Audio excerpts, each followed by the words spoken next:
નમસ્કાર. આજના આ કાર્યક્રમમાં ગુજરાતના ખૂણે ખૂણેથી અમને સૌને જોઈ રહેલા ગુજરાતના વાલીઓ, પરિવારજનો અને શિક્ષણવિદો આપ સૌનું હું doctor Rupam Upadhyay children's research university વતી હાર્દિક સ્વાગત કરું છું. આજે આપણી વચ્ચે આપણને માર્ગદર્શિત કરવા માટે ઉપસ્થિત છે રચનાબેન દવે. નમસ્તે રચનાબેન, આપનું હાર્દિક સ્વાગત છે. રચનાબેન દવે કે જેઓ અત્યારે નૂતન બાલ શિક્ષણ સંઘના મંત્રી તરીકેની સેવાઓ આપી રહ્યા છે. નૂતન બાલ શિક્ષણ સંઘ એટલે કે જે ગીજુભાઈ બધેકા, જેને આપણે મૂછાળી મા તરીકે ઓળખીએ છીએ, તેવા ગીજુભાઈ બધેકાના વિચારોથી પ્રેરિત આ સંસ્થામાં તેઓ 30 વર્ષથી પોતાનું અમૂલ્ય પ્રદાન આપી રહ્યા છે, પોતાની સેવાઓ આપી રહ્યા છે. તેઓ આજે આપણને માર્ગદર્શિત કરવા ઉપસ્થિત થયા છીએ. ત્યારે માનનીય રચનાબેન દવે કે જેઓ બાળકોની સાથેની પ્રવૃત્તિઓ જેમ કે ચિત્રવાર્તા, વાર્તા, બાળકોના રમકડા, તેમની સર્જનાત્મક પ્રવૃત્તિઓ જેવા સર્જન કાર્યોમાં તેઓ સતત રચ્યા રહે છે.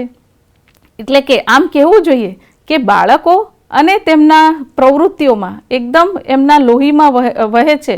બાળકો વહે છે, એમના માતા પિતાને માર્ગદર્શિત કરવા માટે એમને સતત એ ચિંતા કર્યા કરે છે. એવા રચનાબેન દવે આપણી સાથે આજે ઉપસ્થિત છે. આ ઉપરાંત તેઓ માતા પિતાના માર્ગદર્શન માટે પણ વાલી સંવાદ, એમનો પરિસંવાદ અને એમને માર્ગદર્શિત કરવાનું કાર્ય પણ સતત કરી રહ્યા છે. ECC જે કે NEP 2020ની અંદર ફાઉન્ડેશનલ સ્ટેજ તરીકે પ્રસ્થાપિત કરવામાં આવ્યું છે, સૂચવવામાં આવ્યું છે કે ફાઉન્ડેશનલ સ્ટેજ છે એ બાળકોના વિકાસ માટે ખૂબ અગત્યનું છે. તેવા ECC અને ફાઉન્ડેશનલ સ્ટેજના શિક્ષકો અને પાઠ્યપુસ્તકો માટે પણ તેઓ પોતાનું માર્ગદર્શન અને અનુભવનો લાભ આપી રહ્યા છે. નૂતન બાલ શિક્ષણ સંઘ દ્વારા જે સંપાદન કરવામાં આવે છે બાલમૂર્તિ, તેના તેઓ સંપાદક પણ છે અને એ બાલમૂર્તિની ઘણા બધા વિભાગોમાં આપ એમના અનુભવોની ઝાંકી પણ જોઈ શકો છો. આ ઉપરાંત ખાસ કરીને મારે અહીંયા કહેવું જોઈએ કે ચિલ્ડ્રન્સ રિસર્ચ યુનિવર્સિટી દ્વારા બાળકોને લગતી વિવિધ જે કાર્યક્રમો થાય છે, વિવિધ મોડ્યુલ લેખનનું કાર્ય થાય છે, અભ્યાસક્રમોની રચના થાય છે, તેમાં સતત તેઓ અમારી સાથે માર્ગદર્શન આપતા રહ્યા છે. વર્ષોથી અમારી સાથે જોડાયેલા છે અને અત્યારે પણ માર્ગદર્શન આપવા માટે આપણી વચ્ચે ઉપસ્થિત છે. તો તેઓનું પુનઃ હાર્દિક સ્વાગત કરું છું અને તેમને આગળના સત્ર માટે નિમંત્રણ આપું છું. આપ નમસ્તે વાલી મિત્રો, દર્શક મિત્રો, બધા કેમ છો? મજામાં ને? આજે આપણે એક બહુ જ સરસ મજાના વિષયને લઈને આવ્યા છે. વિષય છે રમકડા અને બાળકો, બાળકો અને રમકડા. રમકડા લો રમકડા, ભાઈ ચાવીવાળા રમકડા, ચૂં ચૂં ચી ચી રમકડા. મન થઈ ગયું ને રમવાનું? તો ચાલો જોઈએ, માણીએ અને રમીએ પણ ખરા જોડે જોડે એવા રમકડાની વાત. તો આપણા જન્મથી લઈને 3 વર્ષ સુધીના બાળકોને માટે વિવિધ પ્રકારના રમકડા ખૂબ ઉપયોગી થાય છે. રમકડા રમવા માટે જ છે, રમકડા તોડવા માટે જ છે, રમકડા બાળકની જિજ્ઞાસાને ઉદ્દીપ્ત કરવા માટે છે. એટલે મોટાભાગે વાલી મિત્રોની એક ફરિયાદ આવે છે કે બાળકોના હાથમાં રમકડું આવે એટલે સીધું એને તોડવાની વાત કરે છે અથવા તો તોડી નાખે છે. તો આનંદ કરજો કે આ તોડવાની વાત કરે છે એનો મતલબ કે એનામાં જિજ્ઞાસા વૃત્તિ ખૂબ છે અને એની જિજ્ઞાસાને આપણે સંતોષવી જોઈએ. એટલે બાળકોના રમકડા મોંઘાદાટ નહીં હોય તો ચાલશે, બહુ જ લાંબો સમય ટકે એવા નહીં હોય તો પણ ચાલશે, પણ બાળકોની જિજ્ઞાસા પૂરી પાડે એવા હશે તો એ બહુ જ ઉપયોગી બનશે. તો હવે આપણા જન્મથી લઈને 3 મહિનાના બાળકો, 3 મહિનાથી ઉપરના બાળકો, આમ 3 વર્ષ સુધીના બાળકો માટે આપણે કેવા કેવા પ્રકારના રમકડા પસંદ કરવા જોઈએ, કેમ પસંદ કરવા જોઈએ એની વાત આપણે કરવાના છે. હવે જ્યારે બાળક જન્મથી 4 મહિનાનું છે ત્યારે આપણે એમને શું આપી શકીએ? તો મોટા રમકડા જે 30 સેન્ટીમીટર દૂરથી આપણે બાળકોને બતાવી શકીએ. એ ચમકીલા પણ હોય અને કોઈ વાર એમાંથી અવાજ આવતો હોય એવા જો ઉપલબ્ધ થતા હોય તો એવા પણ લઈ શકીએ છીએ. જેમ કે મારી પાસે એક આ બહુ જ ઓછા ખર્ચમાં તૈયાર થઈ શકે એવા પ્રકારનું રમકડું છે, જે છે માછલી. તમે જોઈ શકો છો. હવે આ માછલી બાળકને આપણે દૂરથી બતાવી શકીએ છીએ, એની મૂવમેન્ટ બતાવી શકીએ છીએ અને જો બાળકના હાથમાં આવી જાય તો 6-8 મહિનાનું બાળક એમાંથી સરસ મજાનો અવાજ પણ કરી શકે છે. આમાં એક સાદું કાપડ છે અને એની અંદર આપણી નકામી કોથળીઓ ભરેલી છે. આમાં ક્યાંય બાળકને કશું જ નુકસાન થાય એવું નથી અને બાળક એને ગમે તેટલી વાર રમે, ગમે તેમ રમે તો પણ એ રમી શકે એમ છે. તો આવા રમકડા એમને ઉપયોગી થશે. એવી જ રીતે બાળક હજી તો ઘોડિયામાં રમતું છે એટલે એના ઘોડિયા ઉપર આપણે આવું કંઈક સરસ મજાનું લટકણ લટકાવી શકીએ છીએ. નાના મોટા જુદા જુદા બાળક જોઈ શકે છે અને એના રંગને જોઈ શકે છે. કોઈ વાર આપણે એમાંથી અવાજ આવતો હોય એવા નાના ઘૂઘરા અને એવા જ ઘોડિયા પર લટકાવવાના સરસ મજાના ચાવીવાળા રમકડા પણ મળે છે. એનો ઉપયોગ પણ કરી શકીએ છીએ. તો જ્યારે બાળકો આપણી સમક્ષ છે, આપણા ખોળામાં છે, ત્યારે આપણે એને આવા જુદા જુદા રમકડાને પણ એક્સપ્લોરેશન આપી શકીએ છીએ. એમાં આપણે એક ઉપયોગ કરી શકીએ છીએ આવી ફર્સ્ટ ક્લોથ બુક. આ કાપડની બનેલી પુસ્તિકા છે જેમાં સરસ મજાના ચિત્રો છે રંગબેરંગી અને એની સાથે સાથે આવી એની પૂંછડીઓ પણ છે. આનો સ્પર્શ પણ અલગ છે. એટલે બાળકો જે 5 ઇન્દ્રિયોથી શીખે છે એમાંનું અહીંયા દર્શેન્દ્રિય એટલે આંખ, આ સ્પર્શ અને એની સાથે સાથે આમાં પણ તમને અવાજ સંભળાતો હશે એવો અવાજ આવી રહ્યો છે.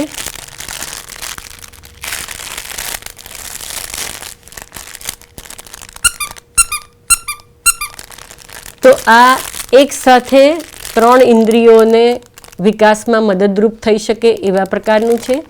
એની જોડે આ એક સરસ મજાનું ટીથર પણ છે. બાળક પાસે તમે કશું ન કરી અને ખાલી આમ લઈને ફેરવ્યા કરો અથવા તો એ જ્યાં બાળક સૂતું છે ત્યાં એને ઉપર થોડુંક 20-30 સેન્ટીમીટર ઊંચાઈ પર હેંગ કરી દો તો આ હેંગિંગ તરીકે પણ સરસ કામ આપી શકે છે.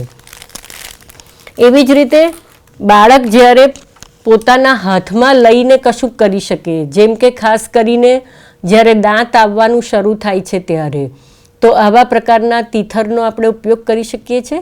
એમાં ધ્યાન એટલું રાખવાનું છે કે બજારમાં મળતા કેટલાક રમકડામાં વિનાઇલ નામનું એક પ્લાસ્ટિકમાં વપરાતું ખાસ એવું રસાયણ છે કે જે બાળકને સ્વાસ્થ્યને અસર કરી શકે છે. તો એ કાળજીપૂર્વક પસંદ કરવું કે એવા પ્રકારનું લિક્વિડનો ઉપયોગ ન થયો હોય એવા રમકડાને પસંદ કરવાના. એટલે ખાસ કરીને જ્યારે રમકડા લઈએ ત્યારે આપણે એની ઉપર કેટલીક સૂચનાઓ લખેલી હોય છે એને ખાસ વાંચીએ. કેટલીક વાર રંગરૂપ આકારને જોઈને આપણે પસંદ કરી લેતા હોઈએ છીએ પણ એમાંની સૂચનાઓ ન વાંચવાના કારણે આપણે બાળકના સ્વાસ્થ્યને જોખમમાં મૂકી શકીએ છીએ. તો આ એવા પ્રકારનું છે કે જે બાળક હાથમાં લેશે એટલે જ્યારે બાળકની 4, 5, 6, 8 મહિને હાથમાં પેલી પકડ આવવાની ઉંમર થશે ત્યારે એને એ પણ કામ લાગશે અને દાંતણ માટેની જે ચળ આવે છે તો એમાં પણ એને ઉપયોગી થશે. આની સાથે સાથે આપણે કેટલીક વાર બાળકને ગાજર ધોઈ અને સ્વચ્છ કરીને છોલીને આપીએ તો એ પણ બાળક માટે તો એક રમકડું બની જાય છે અને એના દાંતની જે ચળ આવે છે એમાં ઉપયોગી થાય છે. હવે આ ઉંમરમાં આવા પ્રકારના વિવિધ આપણે જોઈ શકીએ છીએ કે ટીથર પણ તરીકે પણ કામ આપી શકે એવા પણ હોય અને બાળકને હાથમાં પકડી અને એને જોવાની, એને સ્પર્શવાની મજા આવે એવા પ્રકારના પણ હોય. તો એવા વિવિધ પ્રકારના ઉપલબ્ધ હોય છે જેમાં રમતા રમતા અવાજ થાય એટલે બાળકને ગમે. એને પકડવાની પકડ જે છે એ સારી બનેલી છે એટલે એને મજબૂત રીતે પકડી શકે, છોડી શકે. આ બધો ફાયદો એનાથી મળતો હોય છે. બજારમાં બહુ જ વિવિધ પ્રકારના મળે છે પણ એમાંથી આપણે જેનો રંગ ઉતરી ન જાય અને જેમાં પેલું પ્લાસ્ટિકનો ઉપયોગ ન થયો હોય, એવા કેમિકલનો ઉપયોગ ન થયો હોય એનું ધ્યાન રાખીશું. આ બધા ઘૂઘરામાં અવાજ અથવા તો જે પણ તિથર તરીકે કે નાના હાથમાં પકડી શકાય એવા હોલ્ડિંગ રમકડા છે, એમાં આપ જો ધ્યાનથી સાંભળશો તો અવાજ ખૂબ નાનો છે, ઝીણો અવાજ છે, ખૂબ મોટો અવાજ આમાં ઉપયોગમાં લેવામાં આવતો નથી. એનાથી સહેજ થોડા મોટા બાળકો થાય એમની હાથમાં પકડ છે અને એક હાથમાંથી બીજા હાથમાં કરી શકે છે, તો એવા સમયે આ થોડાક મોટા અવાજવાળા ઘૂઘરાઓ વિવિધ પ્રકારના છે. આ બધાના અવાજમાં પણ થોડો થોડો ફરક છે. તમે જોશો તો આ અવાજ કે પછી આ અવાજ, તો આ બધા અવાજમાં જે ફેર છે એટલે કે બાળકના કાન સાઉન્ડ ડિસ્ક્રિમિનેશન એટલે કે અવાજના ભેદને ઓળખવા માટે તૈયાર થતું જાય છે. આ હજી જુદો અવાજ બતાવે છે. આ બધું જ એમના કાનને કેળવવા માટે ખૂબ મદદરૂપ થાય છે. આ ઘૂઘરાનો ઘૂઘરો છે અને બાળકો જો એમની સામે કોઈ બીજા બાળકો રમે તો એની મૂવમેન્ટ જે થાય છે એનો પણ બાળક એટલે કે બાળકની આંખને ગતિ જોવા મળે છે. ખૂબ સરસ નાના નાના અવાજના છે.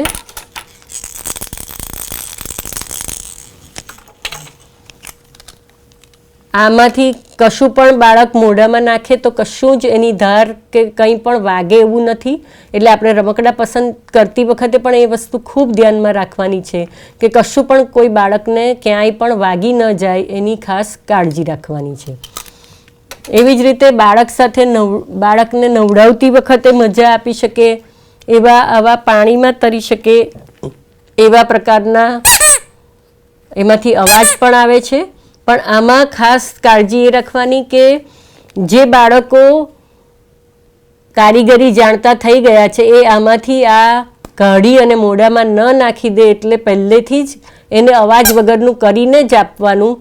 જ્યારે આપણી દેખરેખમાં બાળક જાતે નથી કરી શકતું, 6-8 મહિનાનું છે, ત્યારે આપણે એને પાણીમાં નવડાવતી વખતે આનો ઉપયોગ કરીને ડકને પણ નવડાવીએ અને આપણે પણ નાહીએ, એને નવડાવવાની મજા આપીએ.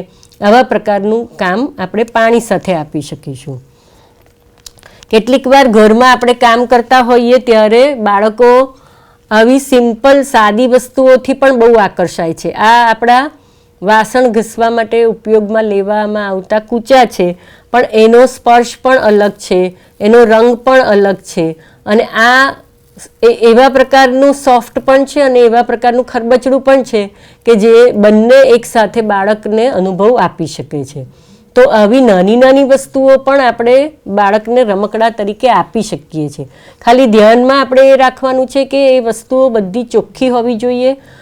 બને ત્યાં રોજ જ બાળક જે રમકડાનો ઉપયોગ કરે છે, એટલે ખાસ કરીને જ્યારે એમની મોઢામાં નાખવાની એટલે ઓરલ સ્ટેજ ચાલતું હોય ત્યારે બધી વસ્તુઓ મોઢામાં નાખતા હોય છે, ત્યારે તો આ બધા જ રમકડા રોજ ગરમ પાણીથી ધોવાઈને અથવા તો તડકામાં સૂકવીને આપણે એમને રમવા માટે આપવા જોઈએ.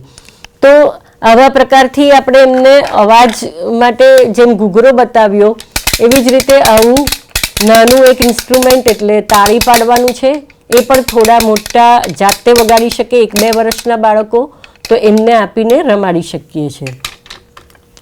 જ્યારે બાળકની ચાલવાની ઉંમર શરૂ થાય છે ત્યારે આવા આપણે કેટલાક રોલિંગ બોલ મળે છે, એનો ઉપયોગ કરી શકીએ છીએ. આ પણ બાળક હાથમાં લઈને રમશે તો એમાં સરસ જુદા રંગના મોતીને બધું આપેલું છે. આ એટલી આસાનીથી છૂટું પડી જાય એવું નથી હોતું, એટલે એને આપવામાં જોખમ ન થાય. તેમ છતાં આપણને એમ લાગે કે આપણું બાળક કારીગરી કરી શકે એમ છે, તો એવા વખતે આને બદલે આપણે આવા રોલિંગ બોલનો પણ ઉપયોગ કરી શકીએ છીએ. આમાં બાળક એને ગગડાવીને નાખશે, એને લેવા માટે ભાખોડિયા ભરતું જશે અથવા તો ઘસડાતું જશે. તો આ બધી જ જે એ ઉંમરની રમતો છે એમાં આ રમકડા ખાસ કામ લાગે એવા છે. એવી જ રીતે જ્યારે બાળક ચાલવાનું શીખે ત્યારે આમાં ઉપર એક દોરી બાંધી દો અને બાળકો એને આમ ચલાવીને લઈ જાય, ધીમે ધીમે ચાલતું જશે, પાછળ રમકડું ખેંચાતું જશે, અથવા તો આગળ મોટું કોઈ એ લઈને ચાલે છે અને બાળક ધીમે ધીમે એને લઈ જવા, એને પકડવા માટેનો પ્રયત્ન કરી રહ્યો છે, ત્યારે આ પ્રકારનું ચાલશે. આપણી લાકડાની પેલી ચાલણ ગાડી આવતી હતી એ બહુ જ સારી છે. ખાલી એમાં ધ્યાન એ રાખવાનું છે કે આપણે એ બાળક માથેથી પડે નહીં એટલું ધ્યાન રાખવાનું છે.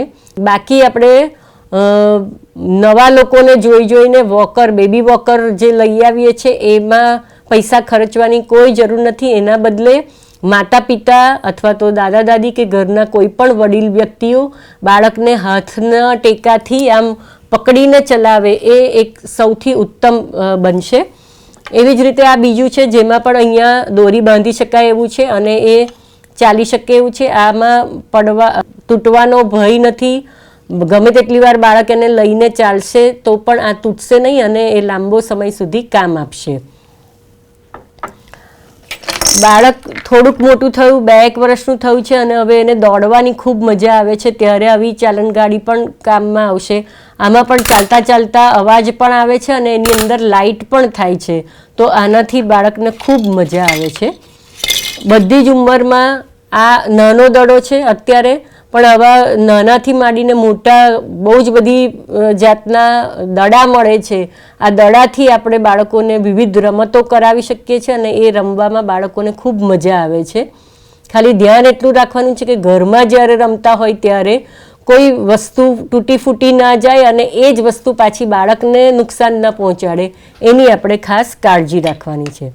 થોડુંક બાળક બોલતું થઈ જાય અને એના પછી જ્યારે બોલતું થઈ જાય ત્યારે અને એના ફેફસાને મજબૂત બનાવવા માટે પોતે અવાજ કરી શકે છે એવી મજા આપવા માટે થઈને આપણે આવા સરસ મજાના મેળામાં ઉપલબ્ધ હોય એવા રમકડાને પણ લઈ શકીએ છીએ.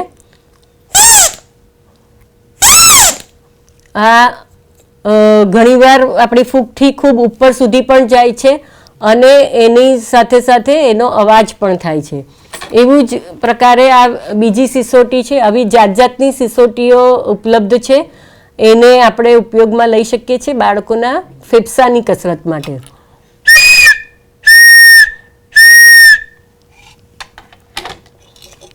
બાળકો સાથે કશુંક રમવું છે આપણે, ત્યારે આપણે આ ખંજરીનો ઉપયોગ કરી શકીએ છીએ.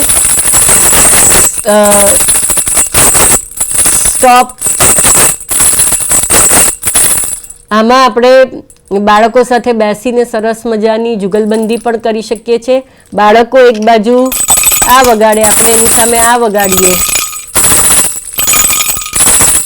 આવું સરસ આપણે બાળકો સાથે રમી શકીએ છીએ.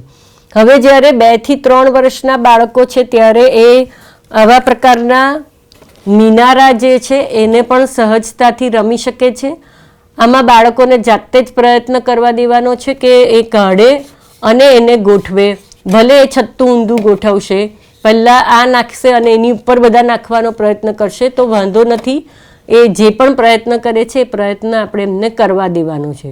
અને બને ત્યાં સુધી બાળકો પોતાની જાતે જ બધા રમકડા લે અને એની જગ્યાએ મૂકે એ આગ્રહ પહેલેથી રાખવો, જેથી આપણને આજુબાજુનું અવેરવામાં પછી બહુ વખત ન જાય. અને એ વખત જાય છે એટલે આપણે ઘણીવાર બધી વસ્તુઓ શોકેસમાં કે એક પટારામાં મૂકી રાખીએ છીએ, એવું ન થાય. એટલે એ ટેવ આપણે બાળકને કેળવીશું તો ઓટોમેટિક કેળવાઈ જવાની છે કે જ્યાંથી લેશે ત્યાં પાછા રમકડા મૂકી પણ દેશે. એવી જ રીતે બાળકોને બાગમાં રેતીમાં લઈ જઈએ ત્યારે આવો આ સેન્ડપીટમાં રમવા માટેનો જે સેટ છે, આવો સેટ આપણે એક વસાવ્યો હોય તો બાળકો કામગરા બની જશે અને ઉદ્યમી જીવું એકદમ બની અને સરસ મજાનું કામ કરશે. અહીંયાથી જ આપણે એમને સંદેશો આપીશું ફૂલછોડને પાણી પાવવાનો.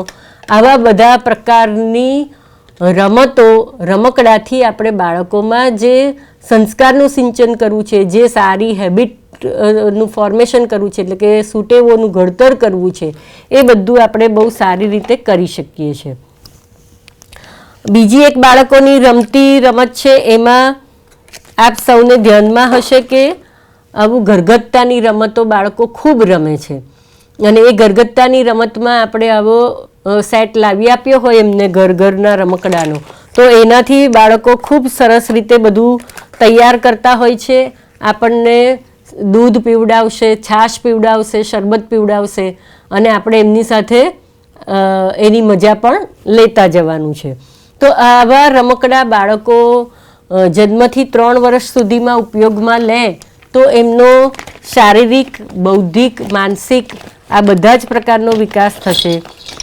જેમ કે આ એક એવા પ્રકારના રમકડા છે જેમાં બધા જંગલી પ્રાણીઓ આપેલા છે. તો આપણે બાળકોને એક સરસ મજાનો ખૂણો આપી દઈએ અને કહીએ કે તમે અહીંયા તમારું સરસ મજાનું એક સંગ્રહાલય, પ્રાણી સંગ્રહાલય ઊભું કરો, તો બાળકો આ બધું ગોઠવશે. એટલે આમ કરતાં કરતાં એમનો ભાષા વિકાસ પણ ખૂબ સારી રીતે વિકસશે. ઘણા બધા રમકડા એવા છે કે જેનાથી બાળકો પોતાના શરીરને ક્રિયા આપે છે. ઘણા બધામાં ફેફસા મજબૂત બને છે, ઘણા બધામાં કાન તૈયાર થાય છે, ઘણામાં સ્પર્શની અનુભૂતિ આવે છે. એટલે રમકડાથી આપણે એમની 5 ઇન્દ્રિયોને કામ મળે એવા પ્રકારનું ખાસ પ્રયોજન રાખવું જોઈએ કે જેથી એ એમના જ્ઞાનને મેળવવા માટેના જે બારી બારણા છે એકદમ ખુલ્લા મૂકી શકે. બીજી એક રમત છે જે બાળકોને ખૂબ પ્રિય છે, એ છે આવું બોર્ડ આપો અથવા તો આવી સ્લેટ આપો અને એના ઉપર બાળકો કશુંક લખ્યા કરે. ભલે નથી આવડતું તેમ છતાં લીટોડા મીંડોડા કર્યા કરે, એ બહુ જરૂરી છે. આ બધું જ બાળકોની પ્રી રાઇટિંગ સ્કિલ માટે જરૂરી છે. એને માટેની બહુ જ એવા પ્રકારની પ્રવૃત્તિઓમાં સામેલ થાય છે કે જેમાં સૌથી વધારે બાળકો લખવાની પૂર્વ તૈયારી કરી શકે છે. હમણાં ખરો હેતુ ખાલી લખવાની પૂર્વ તૈયારીનો નથી, પણ બાળકો નવી નવી વસ્તુઓને જુએ, સમજે અને એનો ઉપયોગ કરતા શીખે, એ અગત્યનું છે. એવું જ આપણા ઘરમાં 2 થી 3 વર્ષના બાળકો માટે આપણે રાખવું પડશે એ આવા કોરા કાગળ અને એની સાથે સાથે આવા ક્રેયોન્સ. થોડા જાડા ક્રેયોન્સનો ઉપયોગ કરવાનો છે, બહુ પાતળા ક્રેયોન્સનો નહીં, જેનાથી બાળકો ની પકડ આવી શકે અને એ કરે. ભલે બાળકો આમ પકડે, આપણે એને પણ ચલાવવાનું છે. આમ 2-3 વર્ષના બાળકો આમ પકડે એવો આગ્રહ રાખવાની પણ જરૂર નથી. આ પણ એક રમકડામાં સ્થાન લે એવી જ વસ્તુઓ છે કે જેનો આપણે ભરપૂર ઉપયોગ કરવાનો છે. એક અગત્યની અને સૌથી ગમતી એવી વસ્તુ છે, ઊંધું છે, જોતા ખ્યાલ આવશે, આ છે અરીસો. નાના 6 મહિનાથી લઈને મોટા બધા જ બાળકોને અરીસો ખૂબ પ્રિય છે અને અરીસામાં જોઈને એ પોતાની જાતને એક્સપ્લોર કરે છે અને એની સાથે સાથે એ પોતાની જાતને ઓળખવાનો પણ પ્રયત્ન કરે છે. અને એ ઉપરાંત ઘણી બધી નકલ કરે છે. એ તો તમે ને અમે જોયેલી જ છે અને એની મજા લીધેલી પણ છે. તો આવી રીતે આપણે જુદા જુદા રમકડાઓ દ્વારા બાળકોના સર્વાંગી વિકાસ તરફ આગળ લઈ જઈએ છીએ અને બાળકોને રમકડા રમવા દેવા એ એમનો હક છે. એટલે બાળકો હોય અને રમકડા ન હોય એવું તો બનવું જ ન જોઈએ. ભલે આપણી પાસે 4 રમકડા હોય પણ એનો ઉપયોગ આપણે વધુમાં વધુ કરી શકીએ. એક જ રમકડાનો ઉપયોગ આપણે જુદી જુદી રીતે કરી શકીએ એ પણ આપણે શીખી લેવું જોઈએ. અને બીજી અગત્યની બાબત એવી છે કે રમકડા મોંઘા એટલા સારા એવી માન્યતા જે છે એને આપણે કાઢી નાખવાની જરૂર છે. કેટલાય બાળકો આપણે જોઈએ છે કે માત્ર ધૂળ, માટી અને પાણીમાં રમીને જ મોટા થયા છે અને તેમ છતાં એ લોકો બહુ જ સર્જનાત્મક બન્યા છે. તો આ બધાનું કારણ મુખ્ય એ જ છે કે એને રમવું, એની કલ્પના શક્તિને ખીલવવી કે એને એના સ્નાયુઓની કેળવણી મળવી એ બહુ જરૂરી છે. એના સિવાય આપણે બાળકોને રમકડા દ્વારા ઘણા બધા એવા પ્રકારના એક્સપોઝર આપીએ છીએ કે જેના દ્વારા બાળકના મગજનો વિકાસ પણ થાય છે અને બાળકનો સામાજિક, સાંસ્કૃતિક અને સામાજિક વિકાસ પણ થઈ શકે છે. તો આમ રમકડા એ બાળક માટે ખૂબ ઉપયોગી ટૂલ છે. એનો ભરપૂર ઉપયોગ કરીએ. બહુ બધા રમકડા, બહુ અતિશયોક્તિ કરવાની પણ જરૂર નથી, પણ ઉંમર પ્રમાણેના રમકડા આપણે વસાવીએ અને એની જરૂરિયાત હોય તો એવી એક નાની ટોય લાઇબ્રેરી કરી દઈએ કે 4-5 વાલીઓ ભેગા મળી અને દર વખતે જુદા જુદા રમકડા લે અને બધા બાળકોને એકબીજાને રમવા માટે આપે અને એની સાથે સાથે એમની ઉંમર પતી જાય તો એ બીજા બાળકો સુધી પહોંચાડે. આવું પણ આપણે કરી શકીએ છીએ. બહુ બધા રમકડા છે ત્યારે 2-4 રમકડા આ અઠવાડિયે કાઢ્યા, બીજા 2-4 રમકડા બીજા અઠવાડિયે કાઢીએ. એવી રીતે રોટેશનમાં રમકડા મૂકતા રહીએ કે જેથી બાળકોને એકનું એક બોરિંગ ન લાગે અને એ જુદું જુદું રમી શકે. તો આ પ્રકારે રમકડા દ્વારા આપણે બાળકના સર્વાંગી વિકાસ તરફ આગળ જઈ રહ્યા છે. તો એનો ભરપૂર ઉપયોગ કરીએ અને બાળક અને આપણું અને આપણી આસપાસના લોકો સાથેનું એક સમાયોજન બહુ સારી રીતે સાધી શકીએ. અસ્તુ. નમસ્તે.